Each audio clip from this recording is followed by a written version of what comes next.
Hello, my name is Officer Everett and I work for the Independence Police Department.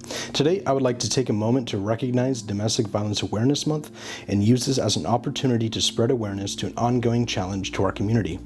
I would first like to define domestic violence. According to the International Association of Chiefs of Police, domestic violence is abusive behavior in any relationship as outlined by law that is used to gain or maintain power and control over a current or former intimate partner or family or household member.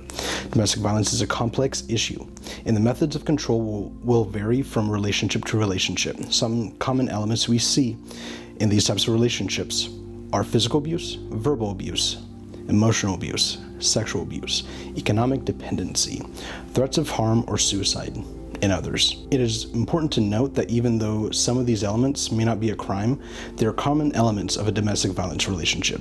One aspect of physical abuse we wanted to mention was the effects of strangulation. There have been more and more studies done on the effects of strangulation. These studies have found that the reduction of blood supply to the brain can cause permanent brain damage. Death from strangulation can occur hours, days, or weeks after the assault. Only 50% of strangulation victims have visible injuries. These injuries can cause serious risk of death, are often internal, and can only be identified by a medical professional. After someone has been strangled, the chance of being murdered by the same abuser increases 750%, and studies have shown that intimate partners are responsible for approximately 1 in 5 murders nationwide. The elements of domestic violence can be portrayed in multiple different methods, all that are designed to gain or maintain control.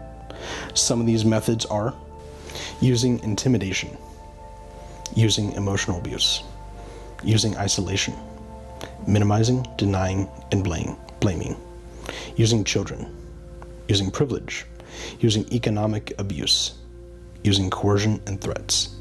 While the relationship may start off like any normal relationship, it may develop into an unhealthy pattern that is known as the cycle of abuse. The cycle of abuse can have 4 cycles: the tension building phase, explosion phase, remorse phase, and honeymoon phase. The tension building phase. In this phase, the abuser typically becomes agitated with the victim, picking petty arguments, playing mind games, etc., all in order to gain or maintain power over the victim.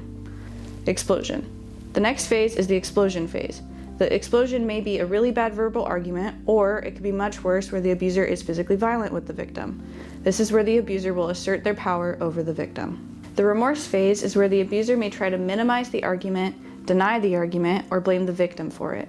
The abuser may also take this time to apologize, promise to never escalate in the same way again, or try to justify their actions. In the honeymoon phase, the abuser tries to make up for their actions by showering their victim with love in their own way. This is so the abuser can convince their victim to stay in that relationship and or try to make up for the abuse if the abuse is even acknowledged.